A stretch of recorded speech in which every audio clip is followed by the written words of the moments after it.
सर्वांना नमस्कार. Contract marriage अभय दीक्षा या लव्ह स्टोरीचे 16 एपिसोड यापूर्वीच अपलोड केलेले आहेत. कृपया ते सर्व एपिसोड ऐकण्यासाठी आपल्या चॅनलला भेट द्यावी. दीक्षा मनातच तो जो कोणी तरुण आहे ज्याचा ॲक्सिडेंट झाला आहे त्याच्यासाठी देवाकडे प्रार्थना करत म्हणाली, देवा त्याला सुखरूप ठेव. मग तिनं पुन्हा त्या स्क्रीनकडे पाहिलं. आता ॲम्ब्युलन्स आली होती आणि त्याला गाडीत उचलून ठेवताना तिने त्याला पाहिलं आणि तिनं त्याचा शर्ट ओळखला आणि ती जोरात ओरडली, अभय. आता पुढे त्या ॲक्सिडेंट झालेल्या तरुणाचा शर्ट पाहून दीक्षाला समजलं की ज्याचा ॲक्सिडेंट झाला आहे तो अभय आहे, तिचा अभय. आणि ती मोठ्याने रडत बॅग आणि हातातला पासपोर्ट फेकून बाहेर आली. सगळेजण दीक्षाकडेच फार आश्चर्याने पाहत होते आणि ती बाहेर आली तेव्हा ॲम्ब्युलन्स फार दूर गेली होती. दीक्षा अभय अभय करत ॲम्ब्युलन्सच्या मागे धावायला लागली. तसे तिथले गार्ड म्हणाले, मॅडम तुम्ही अशा पळू नका, स्वतःला सावरा. तुम्ही ओळखता का त्यांना? ते तुम्हाला सोडायला आले होते का? दीक्षाला तर बोलताच येत नव्हतं. मघाशी आज जे ऐकलं तेच तिला सारखं सारखं आठवत होतं की खूप मार लागला आहे आणि तो जगणं शक्य नाही. त्याला काही झालं तर मी स्वतःला कधीच माफ करणार नाही. मीही माझा जीव देईन, तिनं तिच्या श्रीकृष्णाला मनातून बजावून सांगितलं. मग ते सिक्युरिटी गार्ड तिला उठवत म्हणाला, हे बघा, हे इथेच पडलं होतं, बहुतेक ते त्यांच्याच हातात असावं. आणि तिने वर पाहिलं तर त्याच्या हातात श्रीकृष्णाची मूर्ती होती जी तिनं मघाशी त्याला दिली होती. आणि ती पुन्हा त्या मूर्तीला हृदयाशी कवटाळून रडायला लागली. त्या गार्डने तिला सांगितलं की तुम्हाला आमच्या गाडीतून हॉस्पिटलमध्ये सोडतो, प्लीज मला तिथं लवकर घेऊन चला ना, प्लीज. ती त्यांच्या हातापाया पडून विनवत होती. मग काही वेळाने तीही हॉस्पिटलमध्ये पोहोचली.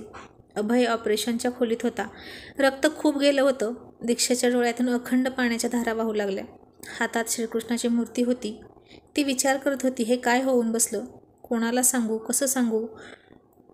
कोणच तर ओळखीचं नव्हतं. तिचं सगळं लक्ष ऑपरेशन खोलीकडे होतं. ती फक्त हात जोडून प्रार्थना करत होती. तिला काहीच सुचत नव्हतं. फक्त तो दिसत होता डोळ्यांसमोर, रडत होता, तिला अडवत होता, मी जीव देईन म्हणाला. आणि हे असं होऊन बसलं. त्याच्या बोलण्याला यश आलं. तिचं मन तिलाच दोष देत होतं. आणि इतक्यात तिच्या आईचा फोन आला. दीक्षा मनात विचार करत होती, काय करू? फोन घेऊ की नको? फोन वारंवार वाजत होता. मग तिने शेवटी घेतलाच. सुरुवातीला तिने तिच्या अश्रू आवरले, पण जास्त काळ तिला ते नाटक करता आलं नाही आणि तिनं रडून सगळं सांगितलं. आणि आईलासुद्धा खूप वाईट वाटलं. तिलाही खूप काळजी वाटत होती. परकीय देशात ते दोघेच होते आणि अशा प्रसंगी घरच्या माणसांची खूप गरज असते आधार देण्यासाठी. पण दीक्षाला हे सगळं आता एकटीला फेस करायचं होतं. आईने तिला धीर दिला आणि म्हणाली, दीक्षा, अशा वेळी मी बोलू नये, पण तुला माझा स्वभाव चांगलाच माहीत आहे. तुम्ही आजकालच्या मुलींना नातं म्हणजे काय वाटतं काय माहीत, पोरखेळ सगळा. तुला सांगत होते ना की ते मंगळसूत्र काढू नको, आणि आताही ते तुझ्या गळ्यात नाही. मला चांगलंच माहीत आहे. तू माझी मुलगी आहेस आणि मी तुला चांगलंच ओळखते.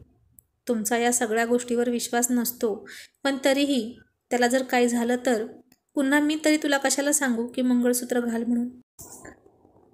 आणि अभयची आईसुद्धा त्या दिवशी तेच सांगत होती मला. आणि दीक्षा पुन्हा रडायला लागली. आईचं आणि तिचं जास्त पटत नव्हतं. मीतवरून आई आणि तिच्यात खूप भांडणं व्हायची. आईला माहीत होतं की दीक्षा मीतवर खूप प्रेम करते, पण आई म्हणायची की अशा थोड्याशा ओळखीवरून कुठल्याही मुलासोबत कसं काय लग्न करणार, आणि एकटी कशी काय लंडनमध्ये जाणार? आधी त्याला इथं बोलव, लग्न कर, आणि मग तुला हवं तिथे जा. आमचा तुझ्या प्रेमाला अजिबात विरोध नाही, पण दीक्षालाच मीतचं खूप वेळ लागलं होतं. ती तर आईबाबांच्या विरोधात जाऊन पळूनच जाणार होती लंडनला. पण शेवटी आई म्हणाली तसंच झालं. वेळी दीक्षा तर एकटी जायला निघाली होती लंडनला, आणि आली असती एकटी, आणि मीत तेव्हाही असंच वागणार होता, आता जसं वागला तसंच. मग काय झालं असतं तिचं? अभय सोबत आली म्हणून निदान पुढचा अनर्थ तरी टळला. आता आई रडून बोलत होती. शेवटी ती एक आई होती आणि तिच्या मुलीचं सौभाग्य संकटात होतं, आणि दीक्षा नुसती ऐकत होती. मग आई शांत झाली आणि मायेने समजावत म्हणाली, हे बघ दीक्षा, बाळा, घाबरू नकोस, देवाची प्रार्थना कर, त्याला काही नाही होणार. मग फोन ठेवून दीक्षा पुन्हा हात जोडून प्रार्थना करत होती. आणि एकदाचं ऑपरेशन झालं. डॉक्टर बाहेर आले. दीक्षा पळतच त्यांच्याकडे गेली आणि विचारू लागली, कसा आहे अभय? तो बरा होईल ना? डॉक्टर म्हणाले, तुम्ही त्यांच्या वाईफ आहात का? ती डोळे पुसत हो म्हणाली. हे बघा, आता ते आउट ऑफ डेंजर आहेत. त्यांच्या जीवाचा धोका टळला आहे. डोक्याला मार लागला आहे, पण काळजी करण्याचं काही कारण नाही. रक्त खूप गेलं आहे, काळजी करू नका, लवकरच ते ठीक होतील. पण गाडीची धडक खूप जोरात होती. असं वाटत होतं की मुद्दाम ती धडक दिली आहे. आणि हे ऐकून दीक्षा खूप घाबरली. कोण असेल जे अभयच्या जीवावर उठलं असेल? पण आता इतका विचार करायलाही तिला वेळ नव्हता. तिनं त्याच्या जीवाचा धोका टळला म्हणून देवाचे आभार मानले आणि काचेतून अभयला पाहिलं. त्याच्या डोक्याला पट्टी बांधून नाकाला ऑक्सिजन मास्क लावला होता. धोका टळला होता, पण शुद्ध आली नव्हती अजून त्याला. ती त्याच्या शेजारी बसून तो शुद्धीवर येण्याची वाट पाहत होती. दुसऱ्या दिवशीही तो शुद्धीवर आला नाही. रात्री ती पुन्हा थकून झोपली त्याच्या बेड शेजारी.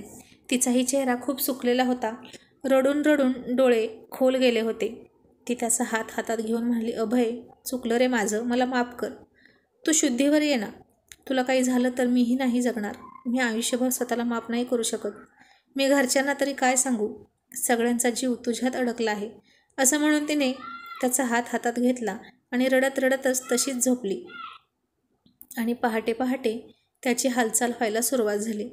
ती त्याचा हात हातात घेऊन झोपली होती आणि तो तिचंच नाव घेऊन म्हणत होता, दीक्षा, नको ना जाऊ तू मला सोडून. मी नाही जगणार तुझ्याशिवाय. त्याच्या हाताची हालचाल सुरू झाली आणि हे ऐकून तिला जाग आली. अभय शुद्ध आल्या आल्या तिचंच नाव घेत होता. तो खरंच तिच्यावर खूप प्रेम करत होता, हे तिला माहीत होतं. मग तिने लगेच डॉक्टरांना सांगितलं आणि डॉक्टरांनी तिला बाहेरच थांबायला सांगितलं. डॉक्टर सिस्टरला म्हणाले, सिस्टर, यांच्यासोबत ज्या लेडीज आहेत त्यांना आत बोलवा. अभयने विचार केला, कोण लेडीज असेल ती? दीक्षा तर भारतात पोहोचलीसुद्धा असेल. जेसी असणं तर शक्यच नाही. आणि ती आत आली. त्याने डोळे उघडले आणि तिला पाहून त्याच्या डोळ्यातून अश्रू ओघळले. आणि ती कशी काय गेली नाही याचा विचार तो करत होता. आतापर्यंत तर ती पोहोचली असेल असंच त्याला वाटलं होतं, पण तिला पाहून त्याला हायसं वाटलं. मग तिनं डॉक्टरना सगळं विचारून घेतलं. तिच्या मनात ज्या ज्या शंका होत्या त्या सगळ्या विचारल्या. त्यांनी त्याला चेक केलं. मग आता तो लवकरच बरा होईल असं ते हसून म्हणाले. दीक्षाने डॉक्टरांचे आभार मानले.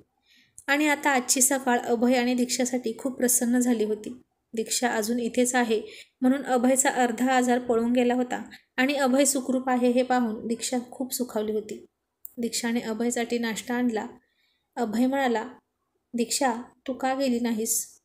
दीक्षा म्हणाली, अभय, सध्या तू आजारी आहेस आणि या विषयावर आपण नंतर बोलू.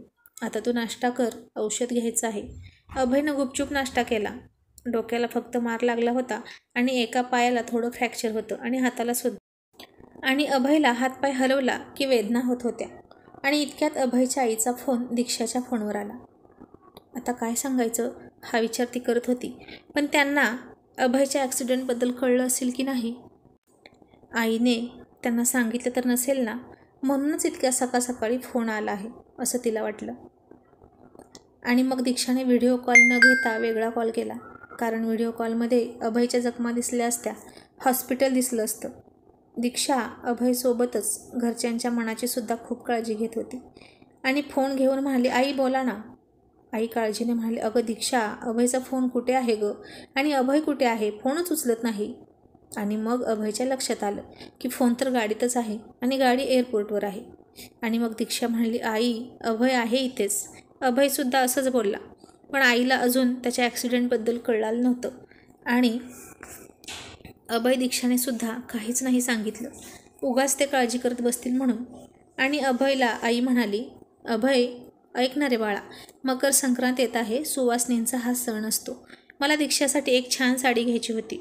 तिचा हा पहिलाच सण आहे ना, आणि मला माझ्या सुनेचे लाड करायचे आहेत. पण आता तू तिला घेऊन गेलास म्हणून ते शक्य नाही. तर तूच माझ्या वतीने एक छानशी साडी तिला घेऊन दे. आणि उपवास कसा करायचा ते मी तिला सांगेनच. आईला तर काहीच माहिती नव्हतं या ॲक्सिडेंटबद्दल, म्हणून ती खूप उत्साहात सणाविषयी बोलत होती. आणि अभय दीक्षाकडे हळूच बघून म्हणाला, आई, मी घेईन तिला साडी, तू म्हणशील तसली, पण तुझ्या सुनेला चालेल ना ते? आणि अभयचा पडलेला नाराज आवाज ऐकून आई म्हणाली, अभय बाळा, तुला काही त्रास होतोय का? अभय म्हणाला, नाही अगं आई. मग तू आणि दीक्षा अजून भांडतच आहात की काय? तुमचं भांडण अजून मिटलं नाही का? आणि आईचं बोलणं ऐकून दीक्षाला आता समजलं की अभयने घरी अजून त्यांच्या कॉन्ट्रॅक्ट मॅरेजविषयी काहीच सांगितलं नाही. नाहीतर आई दीक्षासोबत असं बोललीच नसती. तिने अभयच्या हातातून फोन घेतला आणि आईला विचारलं, आई काय सांगितलं होतं अभयने तुम्हाला? आई म्हणाली, अगं हेच की, माझी बायको रुसली आहे आणि तिचा रुसवा काढायचा आहे.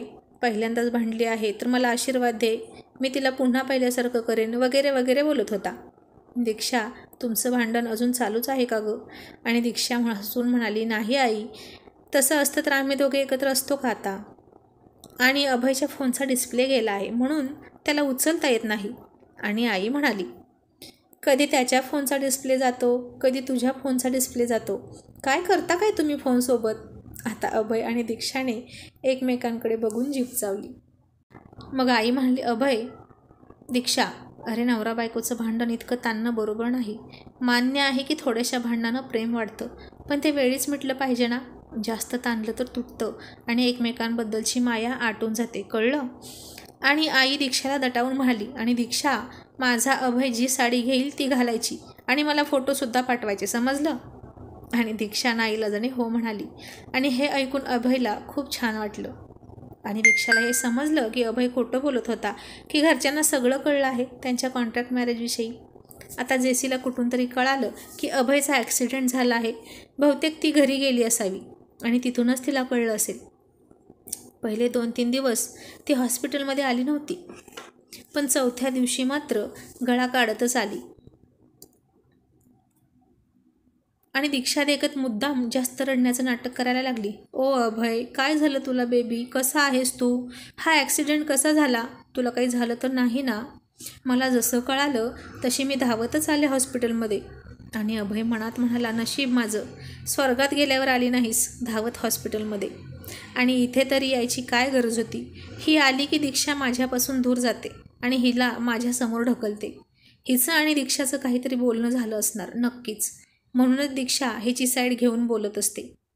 आणि तिच्या आवाजाने आता अभयचं डोकं दुखायला लागलं होतं. त्यानं दीक्षाकडे पाहिलं आणि आता तरी दीक्षाला कळेल की नाही कुणास ठाऊक, असं त्याला वाटलं. पण आता दीक्षा पुढे होऊन तिला म्हणाली, जेसी, तू बाहेर चल, तो आता सुखरूप आहे, त्याला आरामाची गरज आहे. आणि जेसी दीक्षालाच बाहेर घेऊन गेली आणि म्हणाली, हे सगळं तुझ्यामुळे होतंय दीक्षा, तू त्याला खूप जास्त हर्ट करतेस. माझ्याजवळ असला की तो खूप खुश असतो, आनंदी असतो, पण तुझ्याजवळ असला की तो दुःखी राहतो. तू तर त्याच्या आयुष्यातून जातही नाहीस आणि आम्हाला नीट जगूही देत नाहीस. दीक्षा नाराज झाली आणि जेसीनं तिला अभयच्या शपथेची आठवण करून दिली.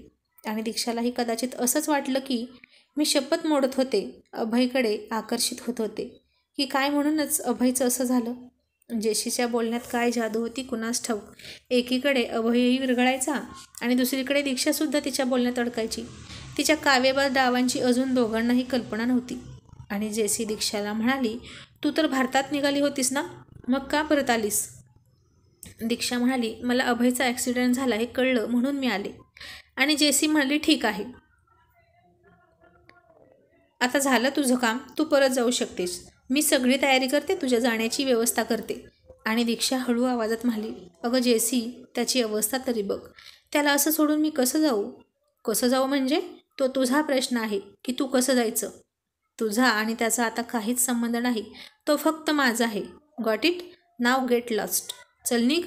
असं म्हणून जेसीनं दीक्षाच्या हाताला पकडलं आणि दीक्षाने जेसीचा हात तिच्या दुसऱ्या हाताने पकडला आणि स्वतःचा हात तिच्या हातातून अलगद सोडवून घेतला. आणि फार रागात तिच्या डोळ्याला डोळे भिडवून म्हणाली, अभय तुझा आहे आणि तुझाच राहील, पण मी इथून कुठेच जाणार नाही. अभय बरा होईपर्यंत मी इथेच राहणार, त्याच्यासोबत त्याची काळजी घ्यायला, कळलं? आणि दीक्षा तिला एक डॅशिंग लुक देऊन अभयच्या रूममध्ये गेली. आणि जेसी हक्काबक्का होऊन तोंडाचा आ वासून दीक्षाकडे पाहत होती. आता यापुढे दीक्षा अभयसाठी जेसीसोबत भांडेल का? दीक्षा अभयवर तिचा हक्क दाखवणार का? हे पाहणं रंजक ठरणार आहे. आणि अशाच आणखीन कथा ऐकण्यासाठी डिस्क्रिप्शन बॉक्समध्ये लिंक दिली आहे, त्या लिंकला फॉलो करा आणि आपल्या दुसऱ्या चॅनलवरच्या कथांचा आनंद घ्या. धन्यवाद.